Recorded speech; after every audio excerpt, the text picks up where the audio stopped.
Welcome to this special episode of King and Queen Wellness.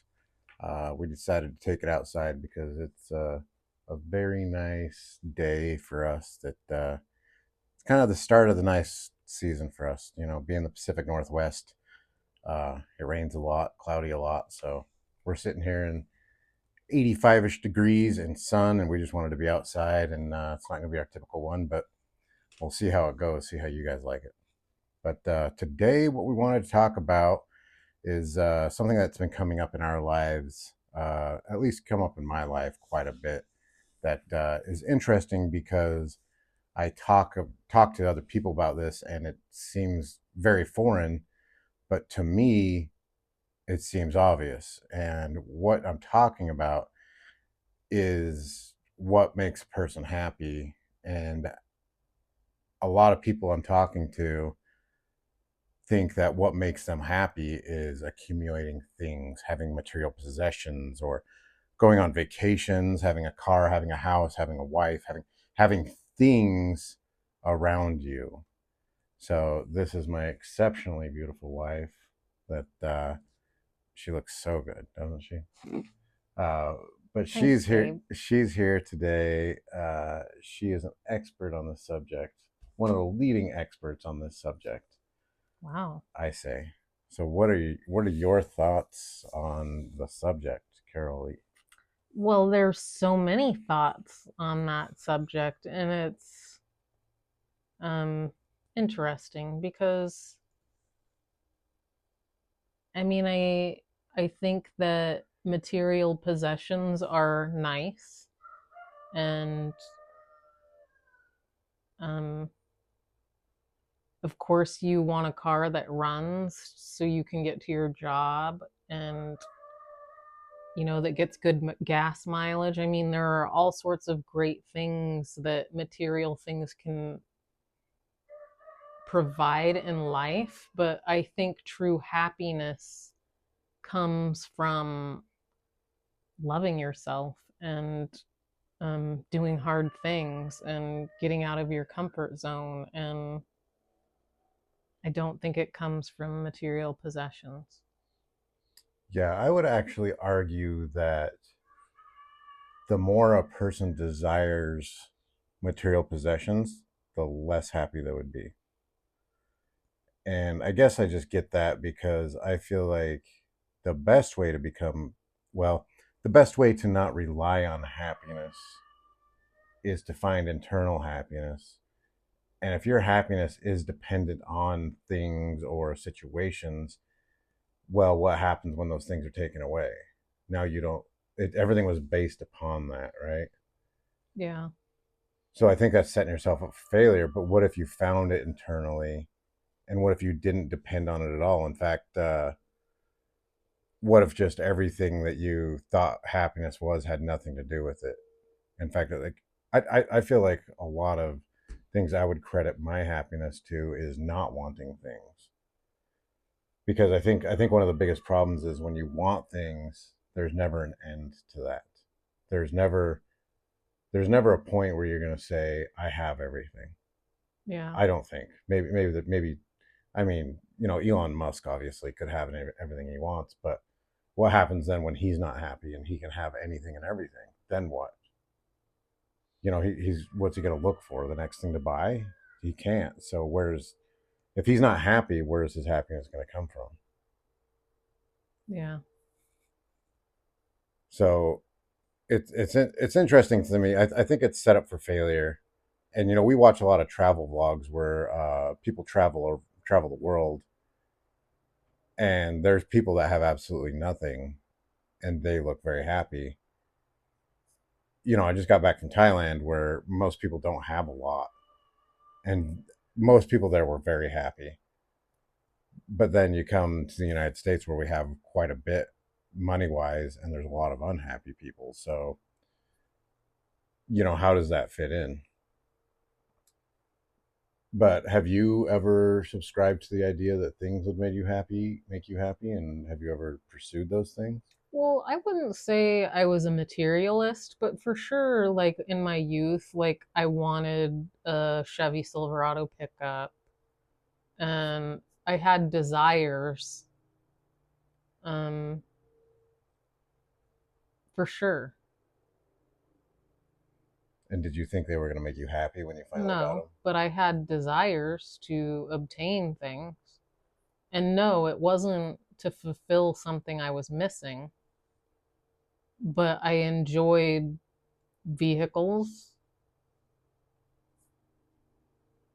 Like if I got a Mustang right now, I would enjoy it, but it's not a requirement for my happiness. Would you call that, like, let's say you got a Mustang right now? Would you call that happiness, that thing that it's giving you? Would you consider that your No, definition of happiness, or it's would it be something I think else? it's fun and adventure, and that feeling it would give me is like an experience. It's not happiness, if that explains it. I think I would say, like, if you got something, it would give you feelings, it would give you stimulation. What do your BMWs give you? It would be the same thing that your cars give you, I would imagine.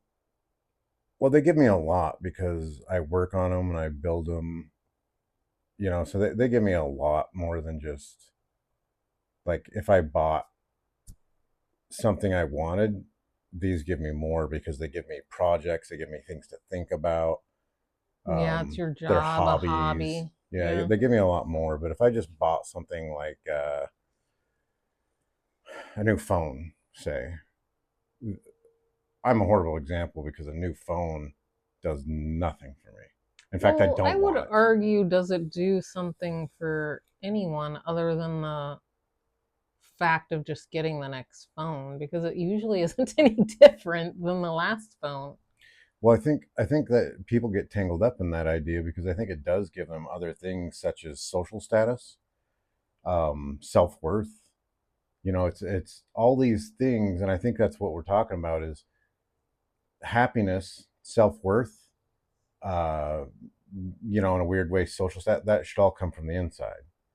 When you're getting external validation from a phone that you're now worthy of everybody in the world, well, what happens when your phone goes away? What happens in a year when your phone gets old? Now you're not worthy. Now you don't have the social status. Now you don't have these things.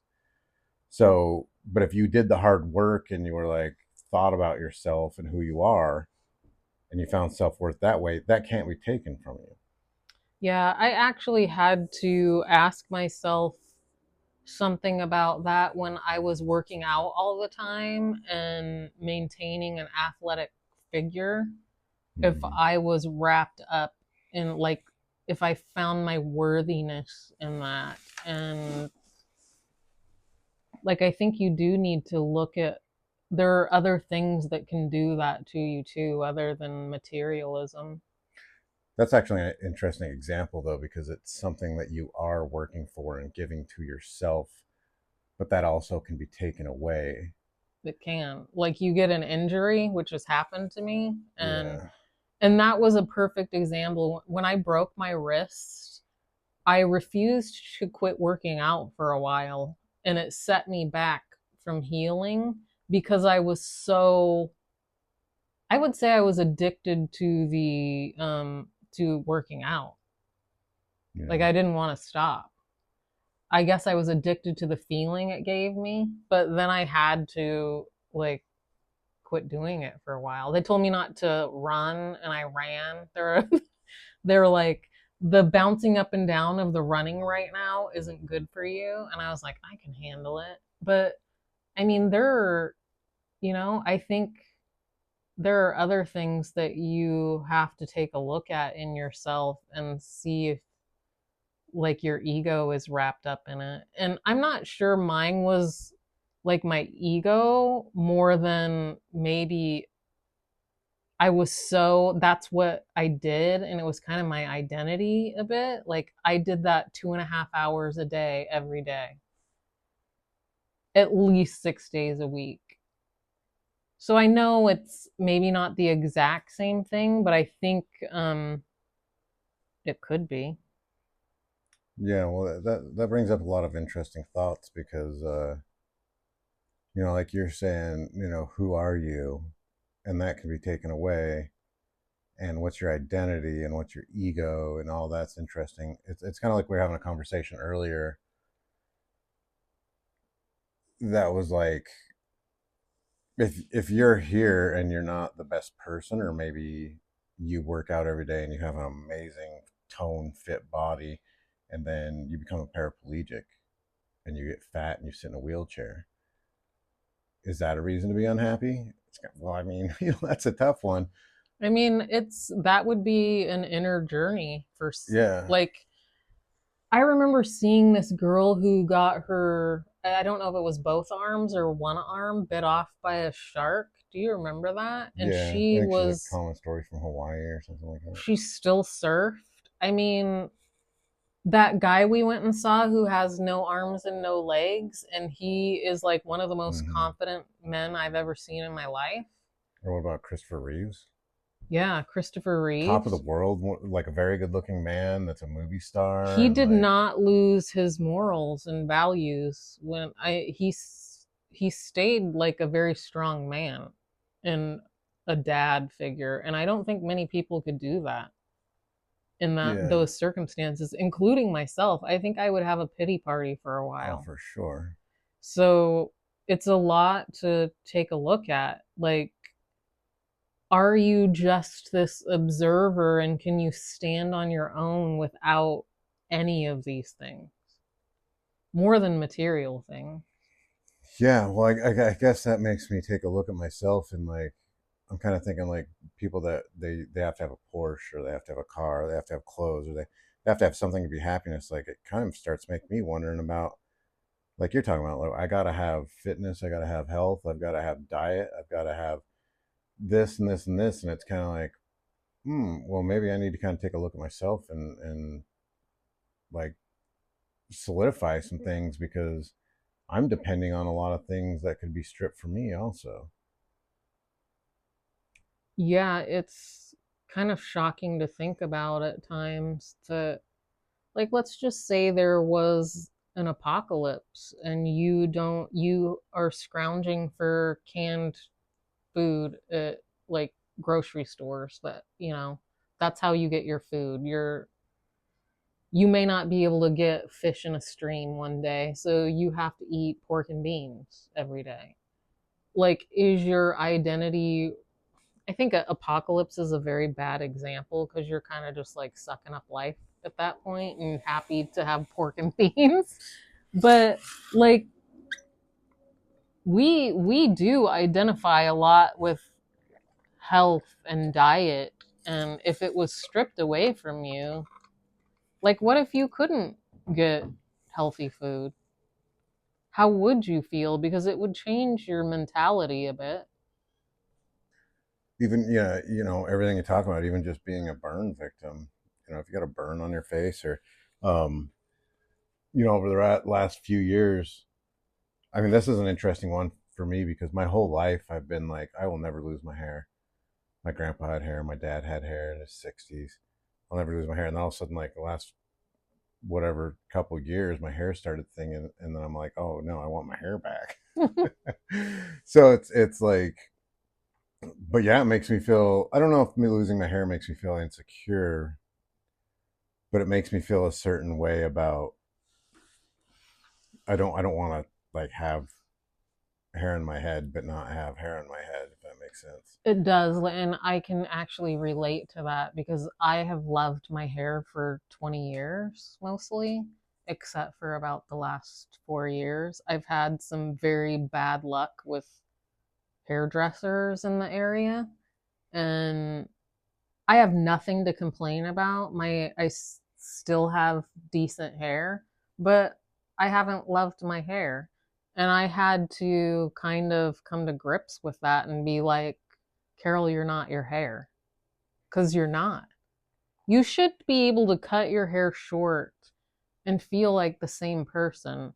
And what's so bizarre to me about that is the only reason that it bothers us is one, because we have mirrors, and two, because of how other people look at us. Mm-hmm. If those two things didn't exist, you would not give a crap what your hair looked like, I don't think.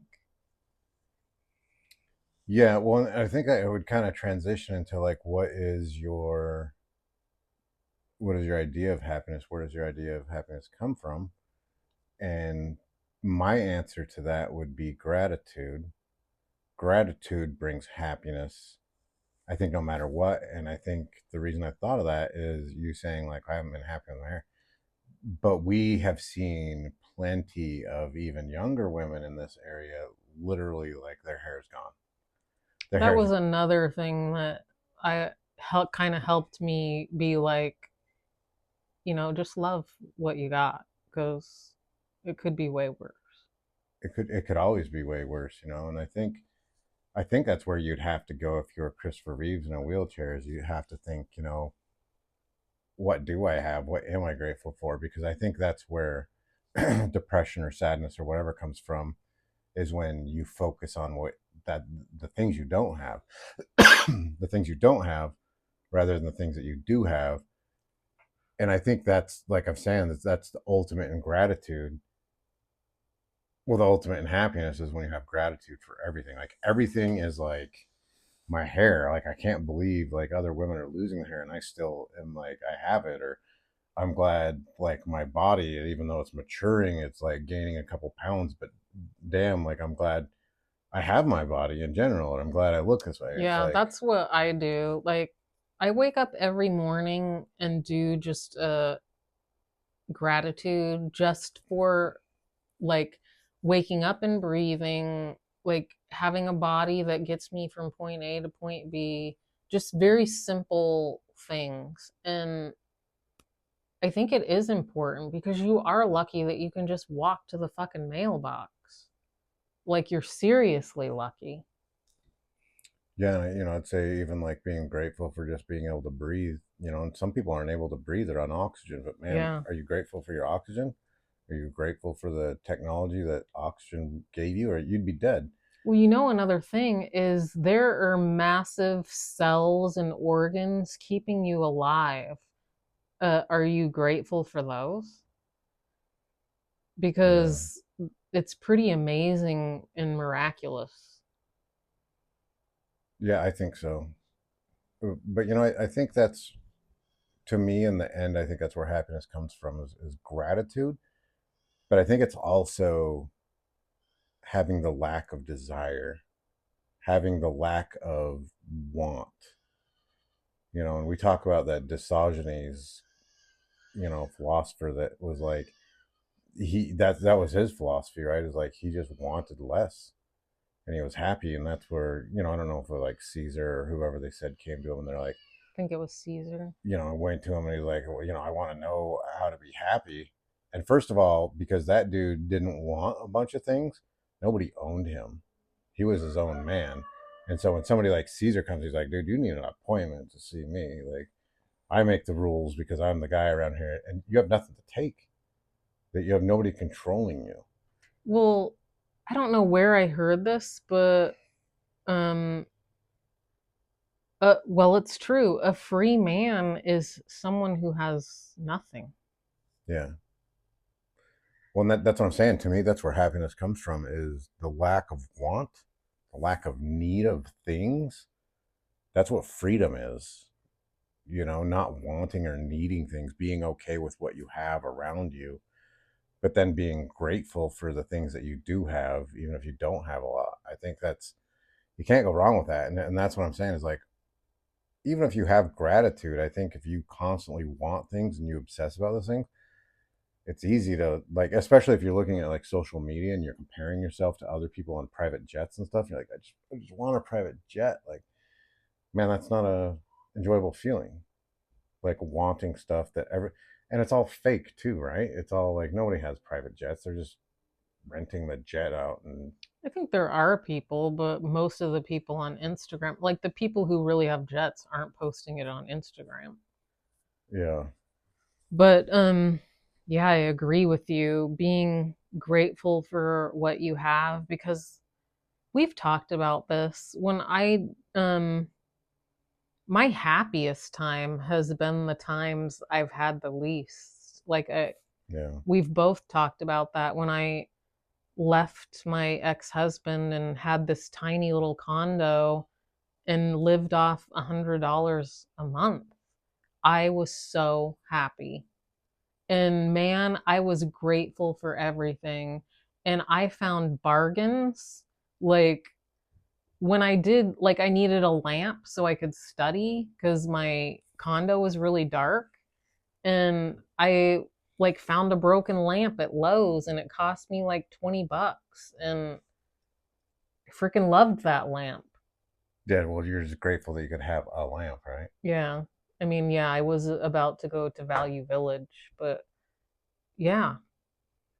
But I think that's the story of like we have all these examples, but the one story is like Charlie and the Chocolate Factory, and I don't know why people. This was like this whole idea of being spoiled and like having too much, and it was all a very well known thing in the '80s.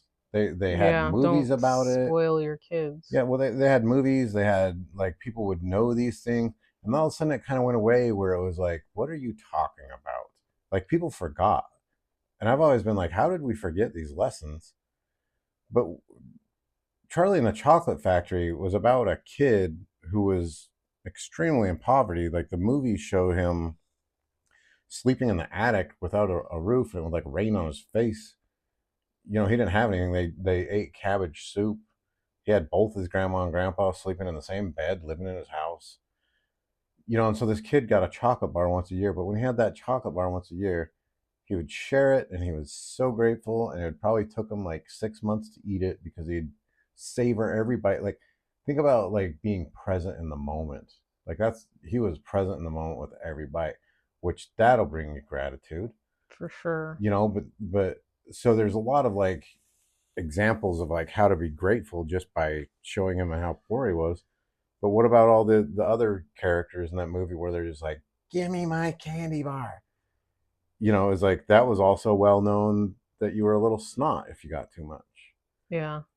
But now this is what society is based upon is more, more, more, more, more. I have all these things. Look how amazing I am.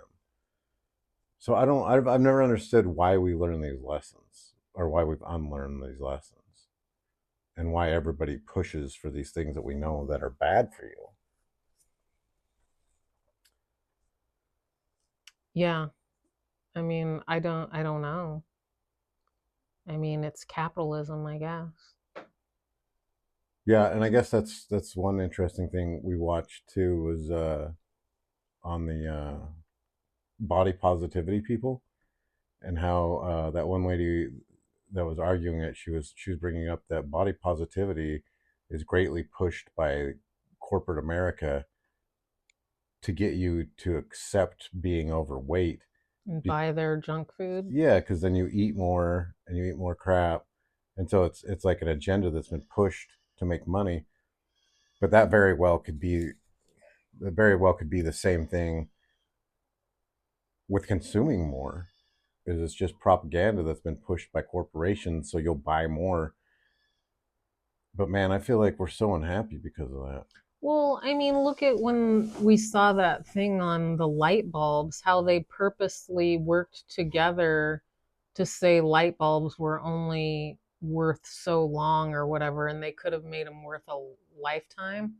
Yeah, It's like anything. It like things are set up to fail, so you'll buy more. It's yeah, it's kind of a crazy think of if your society was like a light we make this and it lasts a lifetime, like if the whole society was that way. yeah. Well, it's interesting because I actually started thinking about that with, I've also always known that about like cars. You know, when I was a kid, if you bought a used car, we'd buy a used car, or my friends in high school when they started driving, we'd have a car like a $500 or $1,000 car, just something that's on its last leg, and it would always break down, and it would leave you stranded. Like I was actually thinking about that the other day, how all my cars when I was younger, I had so many car problems all the time because I couldn't afford like a nice, reliable car. Because like cars in the 70s and I guess 80s were just not, they just weren't reliable. But then I was thinking about that today and like, man, you don't really see a lot of people pulled over on the side of the road broke down. Mm-mm. Like things are reliable.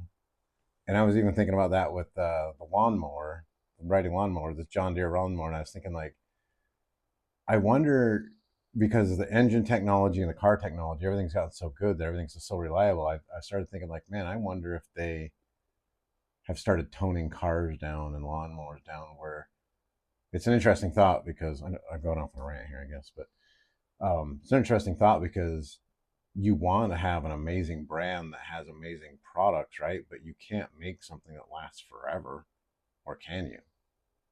That's what's so weird. If your whole society was that way, maybe, but you're setting yourself up to go out of business. Yeah. Well, but the thing I was thinking is like, man, people like to buy new stuff, and I think even if their old thing didn't break down and have a problem, I think people just buy things just because they want to buy new things. Yeah, but would it be that way if things were lasting forever? I think with some people it would be. I mean, we know people that buy new things just to buy new things, get the latest model. I mean, that's what we're talking about with the phone, right? Is it's social status when somebody's like, "What year is your lawnmower?" If you said 1960s, people be like, mine's a 2026. So I still think there'd be a market there, but the thing is like, I don't know. It's just an interesting thought to think about how are you as a quality, well-known brand, but you don't make things last so long that you lose customers over it. It's Yeah, interesting. it is. I think we did get off on a tangent because we were talking about consumerism. Yeah. Sorry about that. I was just thinking, No, but I mean, but I mean, it I is kind of kind of, consumerism at the same time. it is, but I think my whole example of health and fitness and having to look at myself, and then it's all related. Our hair, like, it is all related to the same thing. Like, Yeah. what, where do you find happiness? Well, and that's a conversation I was just having with somebody. As I said, are you happy? And they said, I mean, I guess so. I have everything I want. And that's when I was like, oh, well, that's an interesting comment because I feel like this person could be sad on the inside, but I think they're like, I guess I'm not sad because I have things, which is, Did they say I guess, or did they say yes, I have everything I want? I said, do you think you're happy? And they said, I mean, I've got everything I want. They didn't say I guess though. No. Yeah. Well, They said, I mean, I've got everything I want, which is like, well, I mean, how could I not be happy? I've got everything. It was like that. It was so matter of fact that happiness is found through owning things that, I mean, how could I not be happy? I've got everything. yeah. Yeah, I mean, we've had episodes where we talk about we believe we could be extremely happy, like on a like in a teepee somewhere close to a river, which I don't know. I feel like that would be true. Like I could find happiness in that, but Yeah. I also I'm super grateful for everything I have and everything I'm allowed to do and that I get to do in life because I think it's a big deal. Like I think we live in a very nice place. I've always lived in nice places. I am very fortunate. Even that tiny little condo I talk about when I had $100, it was very nice. Like I've been very fortunate. Yeah. Well, I think we're both very fortunate because we both don't desire a lot. And I think, I don't know, I guess it is purposeful, but it's also just who I am. So, it's like I was thinking earlier, we were sitting at Starbucks and we were watching, like, I mean, every truck that drives by to me is nice and expensive. And, my truck's a 1994. I've had it for 21, 22 years and it's got its battle scars.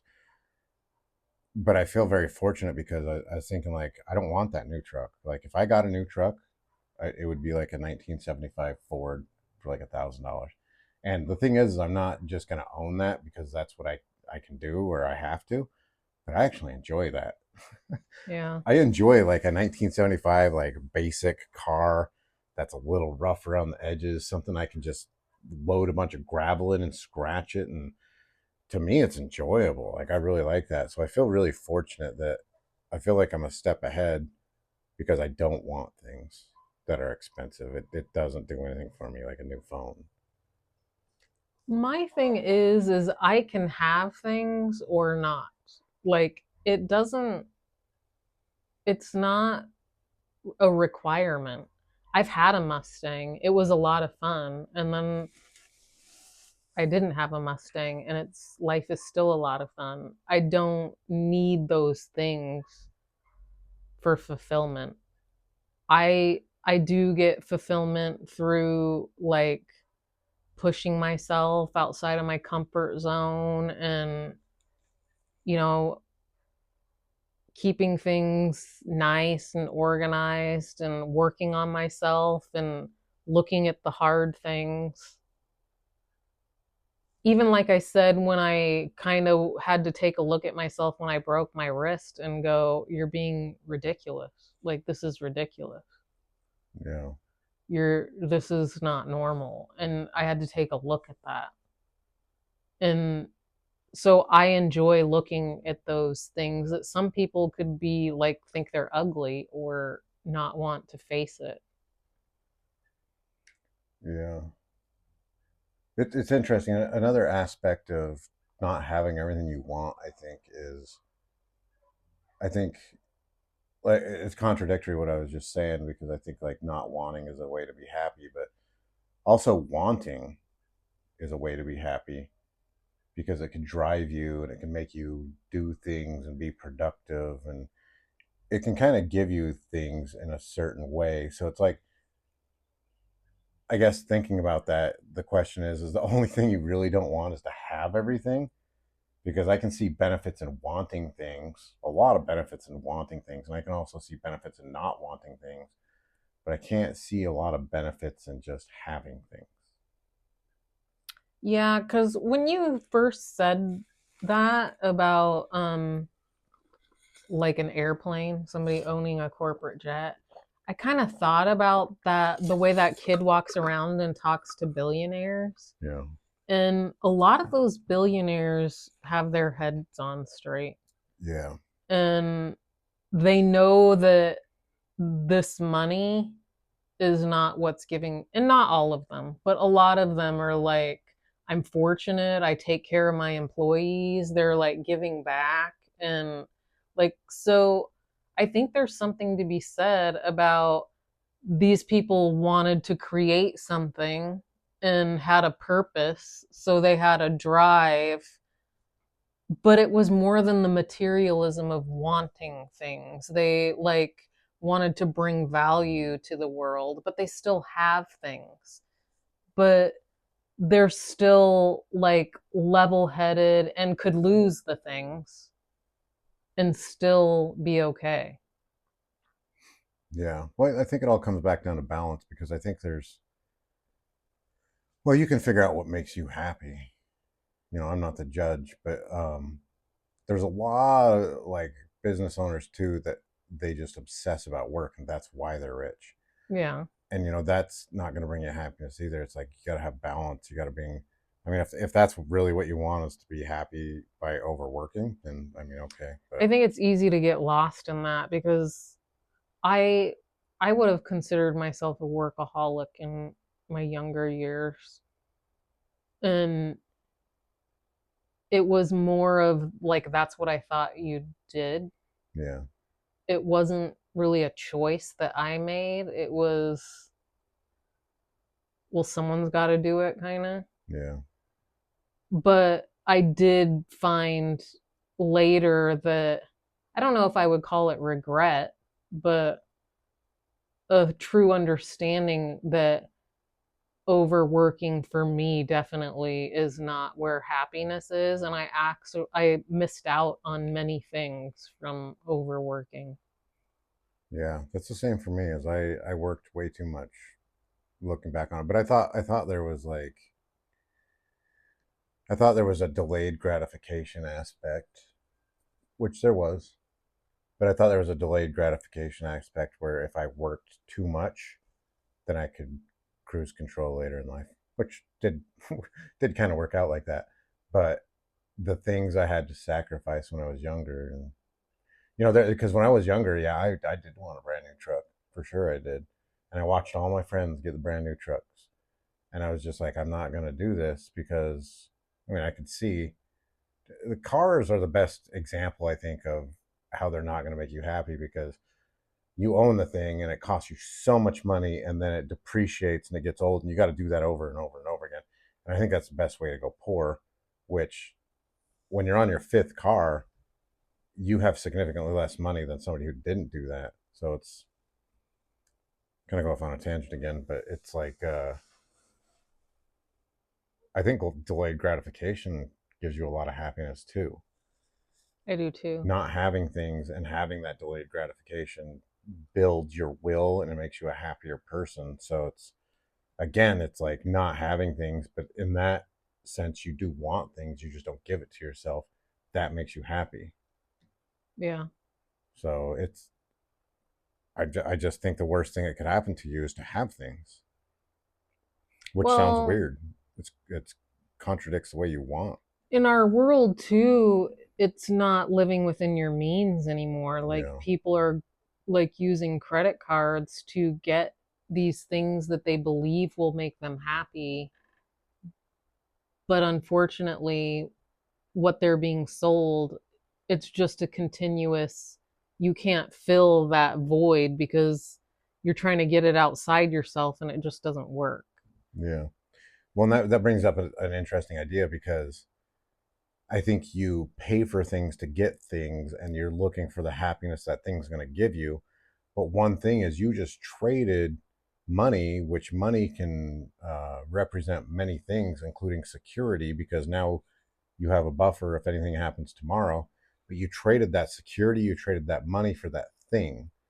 So it's kind of like by trading money for the thing, I think you took away some happiness and some security to get that thing. And like they say, like most marriages fail because of finances. And so it's like, well, think about if you weren't buying things, how much better could that make a relationship if nobody was like spending too much money, or you guys had money to buy a house or whatever you wanted to do with the money. Like that money could give back, that delayed gratification can give back, the lack of things could give back in that way. It's just another example, I think, of how you make yourself unhappy by trying to make yourself happy. Yeah, I could see that for sure. You know, you got any other ideas? What do you think makes you happy?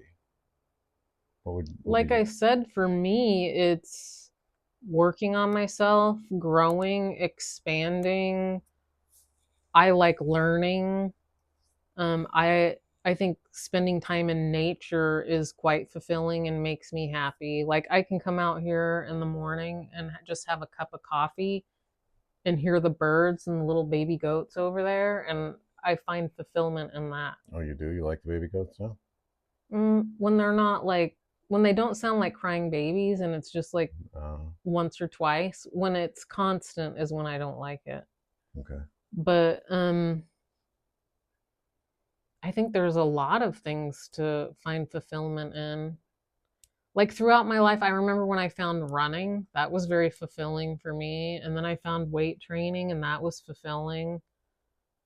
Um, I think there's a lot of fulfilling things, but mostly for me, it's kind of trying to take a look at myself all the time, expand who you are, expand your consciousness. Yeah.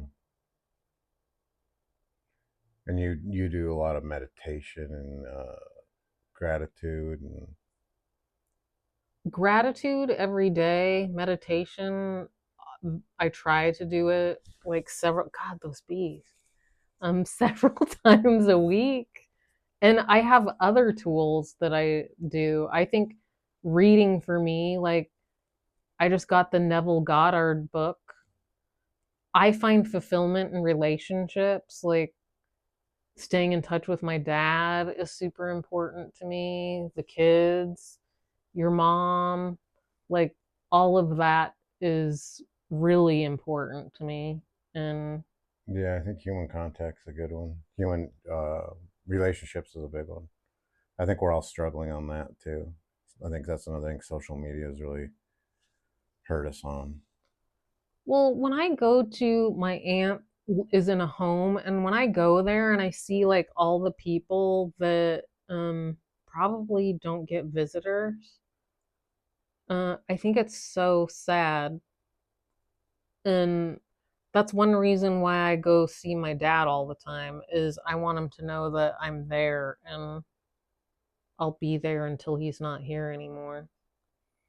But Yeah. yeah, I mean, I think I don't know, weirdly I find gratification when we just go grocery shopping together. If that's not weird, or we go get a coffee is extremely gratifying to me. Well, I think we both like really practice and concentrate on being present in the moment, and I think that's what that is, right? Is gratitude for your moment. When you're present, I think you look around where you're at and you go, "Oh man, this is all amazing." Like, but if you sit here and you're not present in the moment, you're not grateful for anything. But if you just sit here and look around, you're like, "Oh wow, look at the trees, look how green it is. It's a blue sky, like sun's out." Like, there's Yeah, so many things to be grateful for in this moment, but you got to stop and look. yeah, well, your mind can really take over. You know, we that was one of our first podcasts that we talk about is the devil angel thing, and it can consume you from the present moment just by you believing that you have some trigger going on. Yeah, So working on that, like, because it's all an illusion, all of it, yeah, and you create your own reality. yeah. Well, it's interesting to think about how people might be unhappy and how it could easily be because what they where they think happiness comes from and what they think about, and how quickly it could change if they just thought about different things. You know what's so interesting is this basically is about my video that I just did the other day. How I drew the circle is you, and everything outside of the circle is life, jobs, relationships, circumstances. And most people look outside of the circle for happiness. So it's just like what I was saying, fitness, materialism, our hair. So you're looking outside of the circle. When Neville Goddard says, um, shit, now I'm going to lose what he says, but he basically says, um, you can't get, oh, you can't get you can't get happiness from what you want, you get it from who you are, something Hmm. like that. And I believe that to be true because everything outside of the circle is a reflection of who you are. That's all it is. So if you want the outside to be different, you have to work on the circle, which Yeah, is you.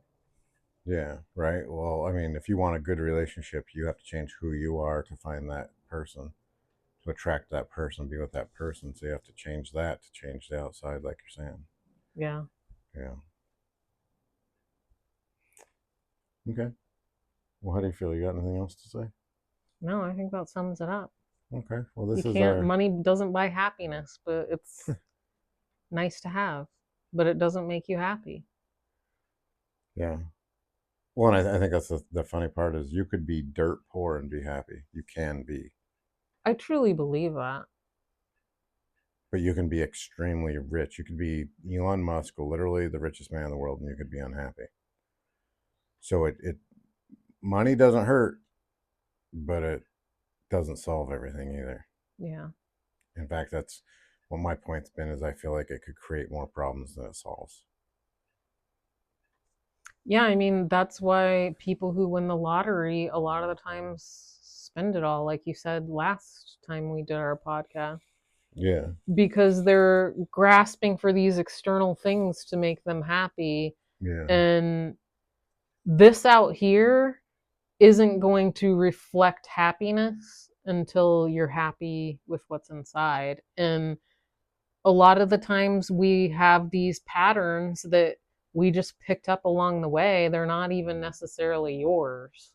It's yeah, usually your ancestors, your parents, relationships that like created these patterns, and they're not yours. It's not you. It's a pattern. yeah. Causing you to believe different things that you assume to be true, but you never questioned it. That's what's so weird. Your consciousness, whatever you're saying to yourself when you wake up in the morning, your consciousness just goes, okay.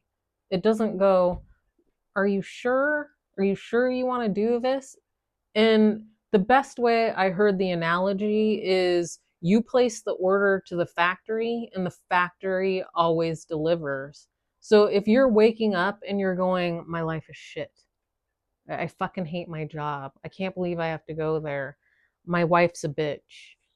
And you're drowning in these thoughts, even if your life is like this, but you're drowning in these thoughts. Your thoughts are commands. So you're placing an order that day to the factory, and the factory is going to deliver to you exactly what you're requesting: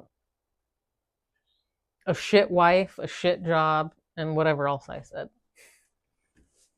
Yeah, But you are creating that reality. yeah, oh yeah, for sure. You create everything. Yeah, it's a trip to think about.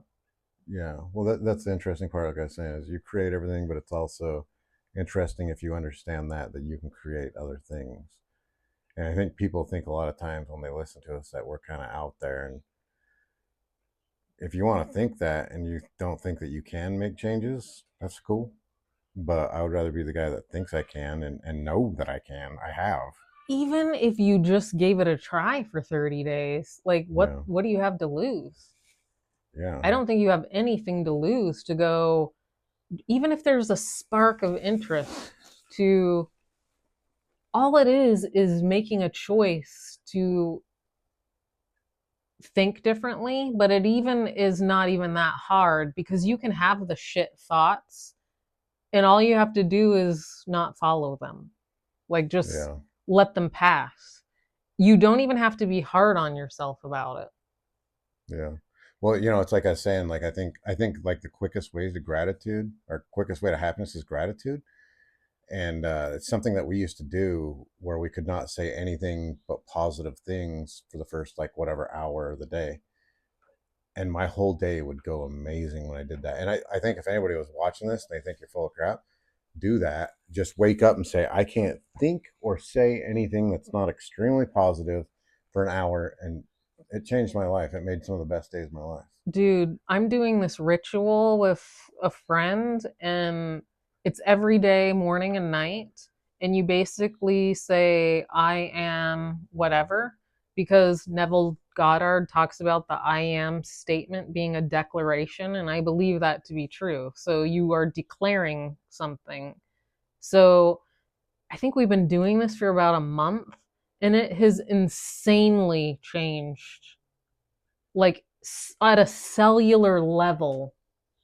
I am not kidding. I believe my body is like different since we've been doing it. Hmm. Yeah. It's It's worth interesting. it. Yeah. Super Anyway, cool. it Get, is cool. do things that'll change your life. Super lucky to believe in that. Yeah, Yeah. Okay. Well, you ready to wrap it up? I am. Okay. So kingandqueenwellness.com, you should see what she did to a website. There's creams on there, and the website looks amazing. So just go check it out. Even if you won't buy anything, just look at like what a good job she did. Maybe comment below, tell Yeah, her how good it let me is. know what you think. So kingandqueenwellness.com for creams. to help you with ailments. And then All different kinds. all different kinds. Hormones, like what else? Arthritis, Yeah, blood energy, pressure, nerve support, veins. heart ease, Yeah, energy, thyroid. yeah. There's a Yeah. lot of stuff to check out. And along those lines, if you're having issues, we can help you do blood work. info@kingandqueenwellness.com. That'll get a hold of us, and we can walk you through that. I got Carol Wilson. She's got Carol Lee Wilson. Carol Lee Wilson's got a YouTube channel. It's awesome, talking about hormones and health. It doesn't really talk about that anymore. Oh, she switched it up. It's a lot of this Neville Goddard stuff. Okay. Quit abandoning yourself. Basically, stop abandoning yourself. Get to know yourself. Okay, so check that out. And then I got Satisfied Incorporated, which is old BMW stuff if you're interested in that. So check those things out. And we hope you enjoyed the podcast. See you next week.